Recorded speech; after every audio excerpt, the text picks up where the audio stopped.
มื้อนี้มาบ้านเกิดตัวเองอีกครั้งหนึ่งเลยเพราะว่าอยู่บ้านบ่อเตียงคำนี่สิบ่มีน้ำเอิ้นว่าน้ำกินน้ำใช้นี่ได้ซื้อเนาะได้ซื้อตามที่มาถามเพื่อนในเมื่อก่อนท่านตุกหนึ่งนี่ตุกประมาณ20-30 ลิตรนี่10 ปลายพันได้พี่น้องเอ้ย10 ปลายพันกีบเนาะถ้าไล่ตุกละ10,000ก็จะตกอยู่ถ้าเป็นเงินบาทเนาะก็น่าจะประมาณ15 บาทประมาณนั้นเดี๋ยววันนี้ก็เลยอยากมาเบิ่งว่าความเป็นไปได้ในการซอยเพื่อนมันสิมีวิธีใดแน่เนาะมื้อนี้สิลองมาสอบถามชาวบ้านเบิ่งโอ้เป็ดหลายเนาะโอ้เบิ่งแม่พี่น้องเป็ดหลายแฮงทั้งเป็ดทั้งหมู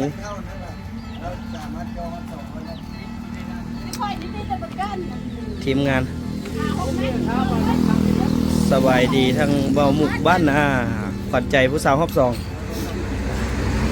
ตัวผู้อื่นนี่บ่ว้าวนะผู้นี้แล้วแม่นขวัญใจสาวฮอบสองอย่างเดียวมื้อนี้พอดีพาทาง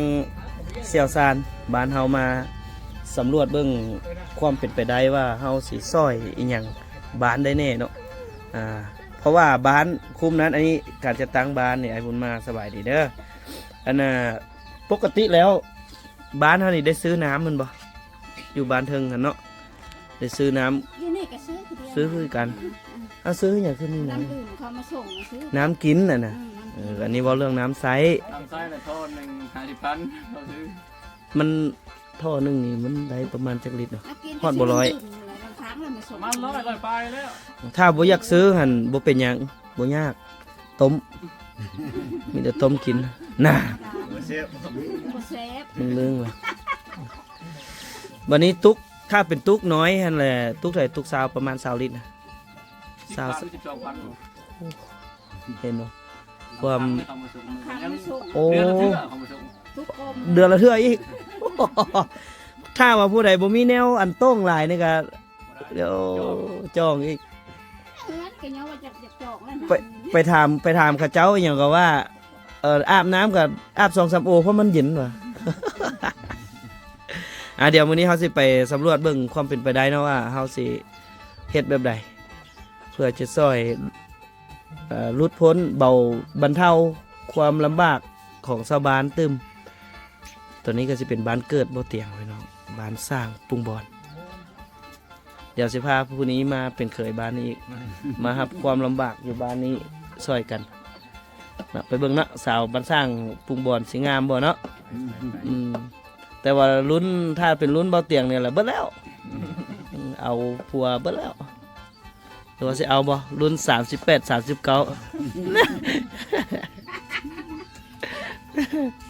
พี่น้องเดี๋ยวมาเบิ่งน้ำมาด่านตัวที่มันเพ่เนาะ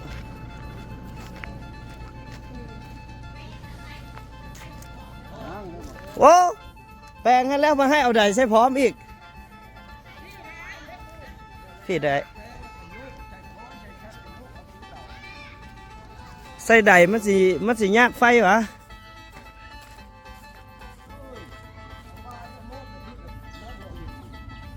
ฮะ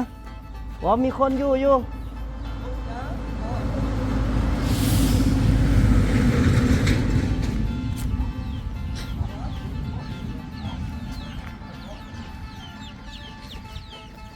โอ้น้ำตัวนี้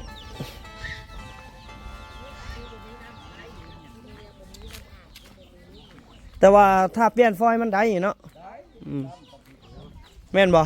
ไอ้ฟอยล์มันบ่ฟอยล์เฮาทักนี่บ่ได้เนาะฟอยล์เค็มใส่บ่ได้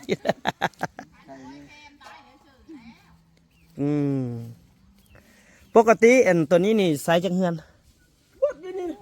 ฮะเบิดกลุ่มนี้จักหลังคาเฮือนคันซันแล้วแหละบ่ต้องใส่ใดเพราะว่าทุกคนมาอาบอยู่นี่เด้ถึกแล้วใส่โยกเอาละไม่สบายใส่โยกเอาใส่ได้บัดยากพื้นยากไฟยากไฟแล้วก็ยากคนเฮาบัดมีบ่เท่ากันผู้ที่มีเงินเท่าไหร่ซื้อได้ใดแต่ผู้บ่มีดีเนาะก็เอาชูบโยกเอานี่โยกเลยถึกแล้วค่อยชูบมื้อละเป็ดพุยแต่ละเช้าอันนี้ แน่นนะ คนส่วน ต่างออกกำลังกายเลยเนาะ ตอนเช้าแปดฟุ้ยเลย เอาเดี๋ยวเพิ่นเอาฟอยล์มาไว้เพื่อนเฮาเดี๋ยวเฮามาเฮาเอามาให้มีผู้แปลงอยู่ เดี๋ยวเป็นชุดมาให้ อืม ไม่เขาใส่เอาก็ได้หรอกเขา แหม่ ที่ผูกปิดได้บ่ได้บ่ได้ ฟอยล์มันเหี่ยนฟอยล์มันรุดละ ตีนน่ะมันมืด มันก็บ่ได้ จักปีแล้วตัวนี้ 2,000 สิรุ่นเดียวเนาะยุคเดียวกัน หน้าที่มันเขาก็ต้องปูอันนี่มาชุดอันนี้เขาปู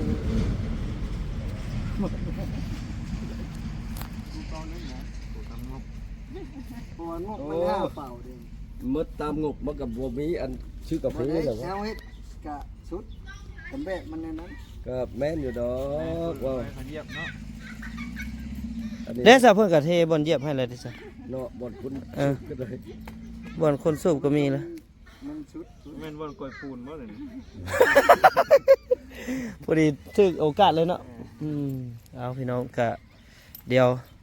บ่เตียงเอามาให้เพิ่นเอาฟอยล์อันนี้มาก็ต้องขอขอบใจทางไอรอดเพิ่นซื้อไอรอดดรน้ำเฉพาะเลยแหละ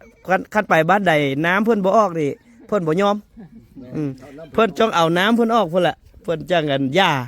คันน้ำบ่ออกบ่มีหญ้านะเอาเดี๋ยวเฮาไปเบิ่งจุดตั้งน้ำเนาะวันนี้เนาะไปเบิ่งจุดที่เฮาสิตั้งน้ำแล้วก็ลองวัดลองเบิ่งว่ามันสิถึกจักแมตแท้เรื่องท่อไอพี่น้องเดี๋ยวเลาะเบิ่งจุดที่เพิ่นจะสร้างน้ำก่อนจักหน่อยหนึงบ้านทะย้อยเลยนี่แม่น เรื่องได้ใครอยู่ เผาส้นเผาย้อยเว้าเหาะสิเดยพี่สังคำศัพท์เรื่องกองฟืนพี่น้องเอ้ยถือว่าบ้านในโซนนี้เนี่ยก็ยังแบบดั้งเดิมยังคือเก่าเลยเนาะซอยบ้านอย่างต่างๆยังเหมือนเดิมก็เปลี่ยนแปลงจำนวนเล็กน้อยเนาะคือฝาเฮือนบ่ออีฉังบ่อหั่นนะคือเขาเจ้าสร้างไม่จากฝาบ้านที่ผุพังแบบนี้แล้วเขาเจ้าก็เปลี่ยนแปลงใหม่เนาะแต่ก็ในข้างฝากระตัดมันจะไปเลย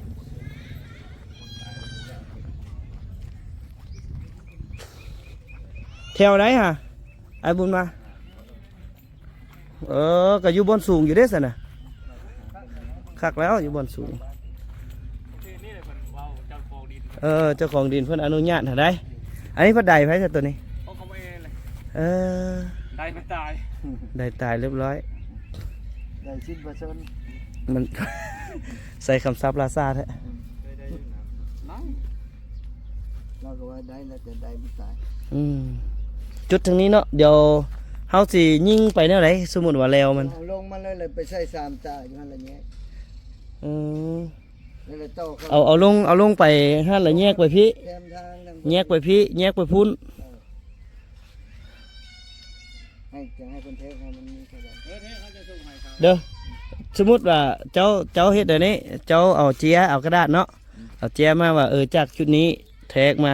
แปลนเป็นเส้นให้เฮาเลยเฮาจังเข้าใจง่ายเบิ่งง่ายเด้มันถึกจักแมตร แทงร้อยละปานี่คุ้งมันทางเลยนะจังเงี้ยเบรกไว้เนาะ ใช้3ตา เอาเขียนให้เนาะตายหุ้ส่งให้ส่งให้มั้ย นี่เจ้าจุดมันเจ้านั่นเลยเจ้าไม้น้ำสร้างตัวนี้แล้วก็ขีดลงมาขีดลงมานี่แล้วก็ขีดตรงนี้เลย แต่เฮาอยากได้แต่ท่ออันระยะของท่อนั่นแหละเพราะว่ากายหั่นนี่ก็ซ้ำนี้ก็ฮู้ละ ฮู้แล้วสิมาไล่ เท่ไหนมันหุ้มหมูตะแรงที่เอา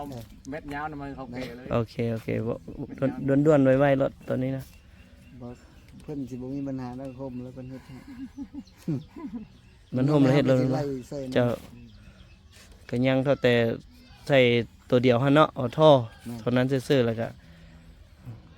เพิ่นมีหยังแล้วก็บวกใส่เลยก็หวังว่า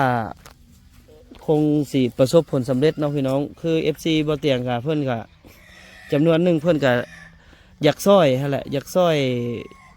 คิดเห็นใส่ว่าบ่เตียงอยากมาให้บ้านนี้เป็นบ้านเกิดของบ่เตียงข้ามร่างกายหั้นนะเพิ่นก็เลยอยากซอยแต่ก็ ทุนบ่หลายเนาะคันสิว่าในหนึ่งก็เก็บกันผู้5ผู้10มาซอยกันว่าซั่นซะมันได้เท่าใดแล้วก็เอามาก่อนแล้วก็ระดมต่อแบบซี่หั่นนะซอยกันเฮ็ดระดมกันเฮ็ดอ้างซะก่อนเจาะเจาะซะก่อนแล้วจังว่าเรื่องอ้างขัดเจาะได้มีใดแล้วก็เรื่องอ้างนี่ก็ค่อยเฮ็ดไปนำกันได้ทุนเท่าใดแล้วก็มาเฮ็ดแบบซี่นะ ไป พี่น้อง เฮ็ดบ้านบางเยี่ยมก็ยังใช้ท่อกันนะท่อมาชาวบ้านเขาจะมาเปิดแล้วก็ ไอพี่น้องนี่มากลับมาบ้านอีกครั้งหนึ่งว้าเพิ่นเฮ็ดอีหยังอันนี้เอ้าเตรียมเพชรอะเลอร์นี่ฮะดองไผดองไผดองคนละฝั่งห้องโอ้อันนั้นบ่ไม่บ่ได้แห่เคยยากดอกนี่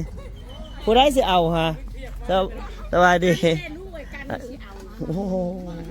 ผู้นี้บ่เอาฮะหรือว่าผู้นี้ผู้นั้นบ่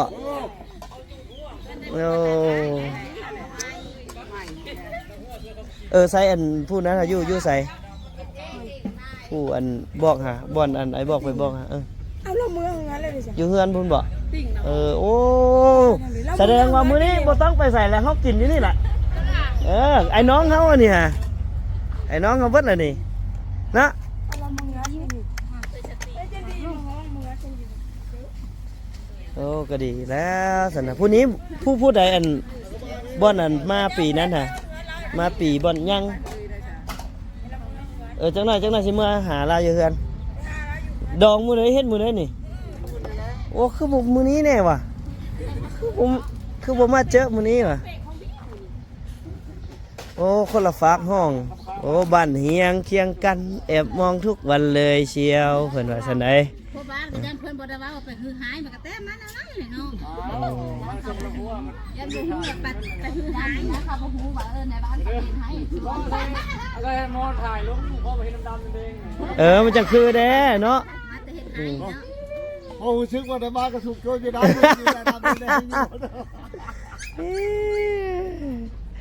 โอ้งานดองมื้ออื่นเนาะ ใช่แหละจุดนั้นก็ดี เสียดายอยู่อ่ะ ถ่ายเอา ใส่อันนั้นเด้ไปใส่ละมนต์ไปใส่ละมนต์ไปใส่เลย ใช่ได้เวีย มนต์หน่อไม้ได้บ่แกงเลยกินอยู่นี่แหละ กินนี่เป็นแกงชุบ มีบ่กินอยู่นี่เอาซะมัน12 โมงแหละ น้ำเลยสแกงอ่ะ ทำไมเลยจริงกูเล่นไปเลยไปเอา ไป เอานุ่งมาเลย ไปเอาโว้หลายไป นุ่งน่ะ อ่านไปเบิ่งบ่แม่นดองเจ้าเอาเจ้ามาหยังสะถามก่อนฮะมาแต่มาเฮ็ดเวียกซอยนี่มาเบิ่งอันนี้บ่เฮือนเจ้าบ่าว จะบ่าวจะได้จะบ่าว สายเจ้าบ่าวฮะ จะบ่าวกินหัวควายกินหัวควายด่า เอิ้นน่ะได้เอิ้นน่ะเด้อ เอิ้นละแม่เอิ้นแขกละแม่ ห่วยเฮากับเทศบาลนี่ได้เอิ้นเดี๋ยวเฮาไปกินอะไรโอ้เฮ็ดถือว่าเฮ็ดทางไปหาเดี๋ยวเลยนี่เนาะนี่เฮ็ดทางลอยๆไปเลยนี่โอ้ผู้ใดเอาฮะแม่นบ่โอ้เอาสิได้มื้ออื่นนี่บ่นำ มันหิวน้ำน่ะเขาถามในนี้ซะว่าอันพร้อมสำใดแล้วอันบ้านนี่ฮะพร้อมที่จะประกอบส่วนน้ำอยู่แมันบ่ต้องถามก่อนว่าพร้อมที่จะประกอบส่วนน้ำซ้ำใดแน่ มาสัมภาษณ์เจ้าบ่าวป้ายแดงนี่ มันมาไม่ไปแดงแล้ว ไปอย่างกะย่านะสร้างครอบครัวใหม่แล้วก็ดีใจน้ำเลยเนาะมีผู้ไปไถนาซอยเพิ่นเอาเมื่อกี้นี่ก็โอ้แสดงว่าเป็นเงินจัดงานเลยนะเอาให้เมื่อกี้นี่2 ล้านหุ่นมาเมื่อกี้นี่ให้2 ล้านหุ่นได้ฮะเอาให้ไปเฮ็ดนาได้2 ล้านบ่ได้ให้เฮ็ดดองฮะ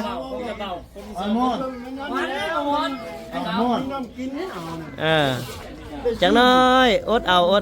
า มีอย่างกับบัตรเอกภาพกันแล้วให้มันเอกภาพแบบบ้านอย่างแน่แล้วก็ใจเย็นๆใจเย็นๆแต่30 ปีย้อนหลังไปบ่ได้ใช้น้ำก็ยังอดได้เลยอดอีกดำน้อยเดียวนึงอดบ่ได้บ่ ได้ก็ทุกข์แล้วมือปลากิน ซองเจ้าบ่าวเลยซองเจ้าบ่าว โอ้เอาดีละห่านเพราะว่าฮอตแล้วบ่ฮอตแล้วบ่ ขออยู่ในฮี ใหญ่ฮะฮอตเพิ่นอยู่บ่ยังได้ฮอตเพิ่นแล้วเฮาสิเอาอันเมียละได้บ่สิโตก็โทรบอกเราแล้วโตก็ได้บางเทื่อเพิ่นข้ามฟักของมาหาก็มีเว้าดีเลยบ้านนี้บ่เจ้ามาเข้าเลย บ้านนี้เลยบ้านนี้ฮัน มันอย่างนี้แหละ เอาอ้ายไป ไปแล้ว ไป เซิร์นไปเป็นเฒ่าแก่ลุงตาน้ำน้องเด้อสิไปจัดไปมื้อนี้โอ้คันเว้าแล้วก็ไว้ก็ตึก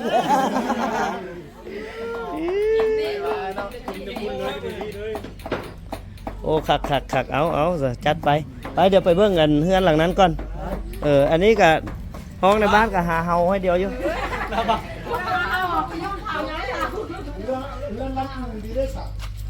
ฮะเฮ็ดแนวใดอยากเฮ็ดแนวใดไปพี่น้องเดี๋ยวไปเบิ่งอีกเฮือนหลังหนึงที่เพิ่น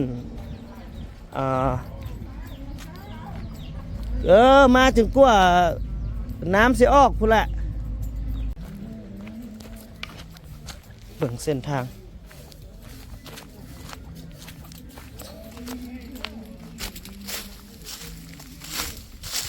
ไปเฮือนเพิ่นติ่งคำเนาะซื้อเพิ่นปีลูกเพิ่นเป็นตาหักตาแพงอยู่โอ้เฮือนอยู่นี่บ่โอ้อยู่ไกลโรงเรียนเลยเนาะเอาอันดินตอนนี้ดินเขาเจ้าวะว่าเป็นดินตัวเองวะ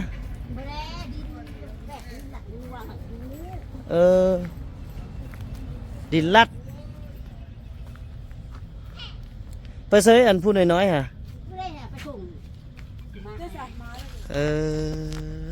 เอาหน่อไม้นี่ก็แต่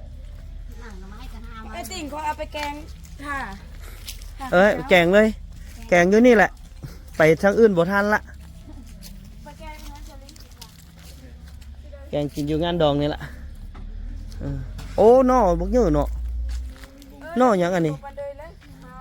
เอาไปเลยนะก็ได้ ไปแกงค่ะ ไปเลยต้มเลยต้มพ่นเลยนะต้มพ่นเลยใส่ผู้น้อยฮะนี่ผู้นี้บอกขึ้นไปหามิไว้เดี๋ยวสิถ่ายรูปส่งให้เพิ่นนี่เฮียนป.1หวะใส่น้องเจ้าหาหมู่เจ้าหาอยู่ใส่ตารางพุ่นมาเนาะ ตารางพุ่นนี่มายามเฮือนเพิ่นเนาะเฮือนติ่งคำเนาะไปติ่งคำอยู่กัน3 คนอยู่กัน3 คนมีพ่อแม่ลูกพอดี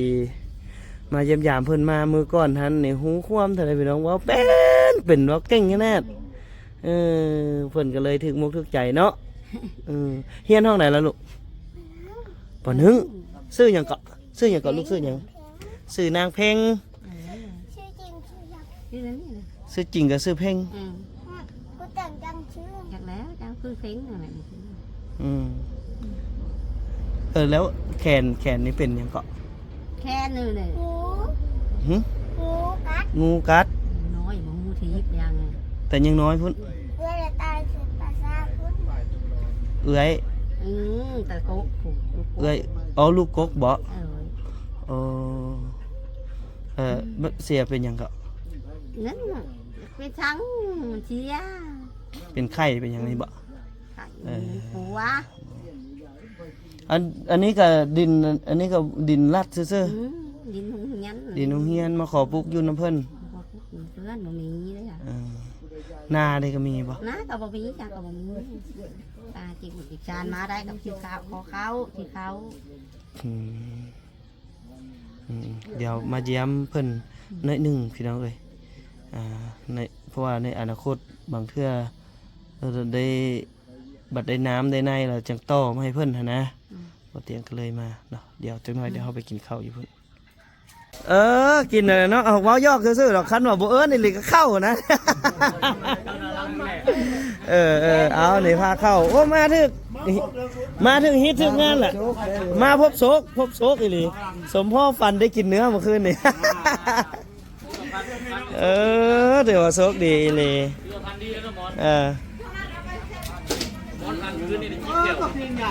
ฟันมาได้จิ้มแก้วมันแซ่บรู้แล้วเนี่ยนั้นเลยเอาเดี๋ยวกินข้าวพอดีทึกงานดองพี่น้องที่จริงเฮือนอันนั้นก็เป็นเฮือนที่เบ้าเตียงอยู่แต่น้อยๆเนาะเฮือนหลังนั้นแหละเฮือนหลังนั้นหลังนี้หลังดั้งเดิมเลยได้นี่ดั้งเดิมตั้งแต่ปูแต่ปุยพุ่นละไป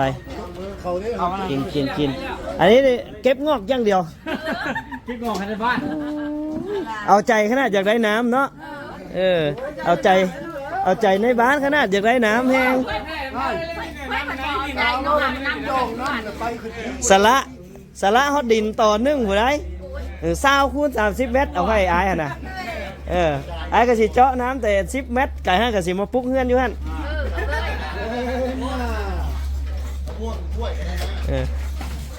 เอาเซินใส่ด็อกเตอร์นี่ล่ะเพิ่นสิมาคิดไล่ให้น้ำออกเพิ่นนี่แหละผู้เสื้อลายๆนี่หักหัวบ่งอกปีนี้ปีกายนี่ล่ะโยดปี2 ปีตกใจแล้วเนาะคันหัวบ่ขาวแล้วบ่แม่นไอ้กิรอดดอกว่ะเอาข้าวแม่ยับข้าวบ่มุกไปเดี๋ยวกินข้าวก่อนพี่น้องเอามานละมื้อนี้มานจ้องท้องไว้กินตัวดำๆมาเนี่ยได้โอ้เอาเอาได้มาสดอีกอันนี้ไอ้รอดเอาได้กินสัตว์ป่าโอ้กินจ้ำทำยันเหล่าให้ตาได้ไหมเอาอันนี้บุกเสียใจได้ไอ้น้องค่อยเก่งมาได้นี่ได้แซ่บเลยอาหารเขินว่าฟู้ดฟอร์เฮาส์อาหารพื้นบ้านฮะโอ้น้องแม่พวกนั้นอันแม่อันผู้อันมาเสือกระลมนี่เป็นน้องแม่แต่ไอ้น้องนี่เพิ่นเอาแอมนี่เอาชิมให้เบิ่งหนูลูกพี่อันนี้ฮะเอามาเนี่ยเอาไม่นะเอาแนวโทรบอกเพื่อนเอาไอ้มาให้ว่าปลาชดบอกว่ามีแต่ไข่เต็มท้องสดแล้วไข่เต็มท้องมันบ่สดบ่มันแม่ไข่เอาอีกรอบหนึ่งพี่น้องเบิ่งไหมแกงหน่อไม้อาหารบ้านๆเขาเป็นเพื่อน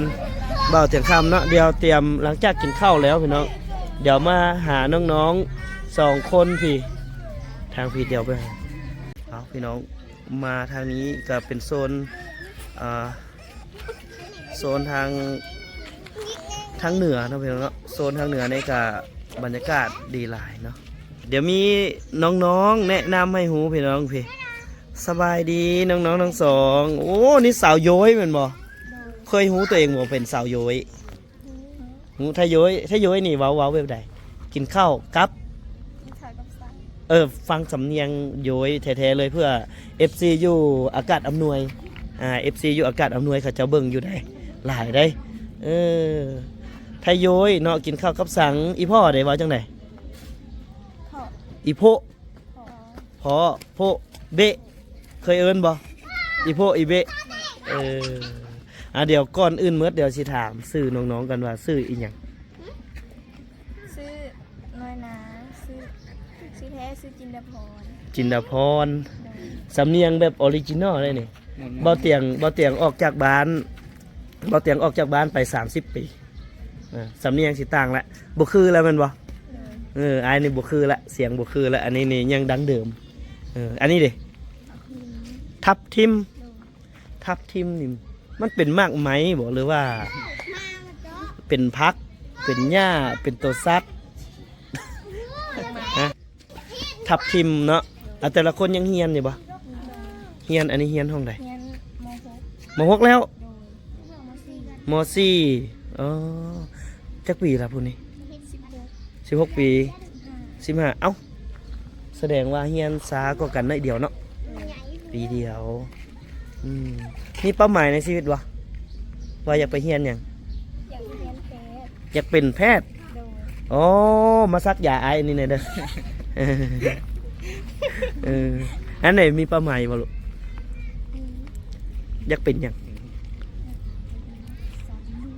อยากเป็นสาวตำรวจเราดังๆเนี่ยเด้ออยากเป็นสาวตำรวจเนาะถ้าไอ้นี่เป็นโจรนี่สิไล่จับเราบ่จับบ่สมมุติสมมุติเด้อสมมุติว่าอันนี้เป็นแฟนเจ้าบ่สิสมมุติว่าเราเป็นแฟนเจ้าบังเอิญเราผัดมีคดีติดตัวเจ้าสิจับเราบ่ จับแล้วเนาะ จับแล้วเนาะโอ้โหสิจับหรือบ่จับ จับแล้ว เหตุผลที่น้องอยากเป็นแพทย์ย้อนหยัง อยากมาหักษาคนเจ็บ จะรักษาคนเจ็บ โดย มีคนส่งแล้วบ่ บ่มี ยังบ่มีโอเคอันแนะนำผู้นี้เดี๋ยวมาทางเบามุกวรรณาสบายดีอีกครั้งหนึ่งน้องเพิ่นอยากเป็นแพทย์บ่มีคนส่งตอนนี้นะถามมึงนู้ว่าอยากให้อายส่งบ่ ทีนี้ก็หกมาหกนะ มหกปีหน้าม7อีกปีเดียว สบายอยู่แค่ มีโรงเรียนอยู่อยากเรียนแพทย์ถ้าสมมุติมีคนติดต่อมาว่าอยากส่งเรียนนี่เอาบ่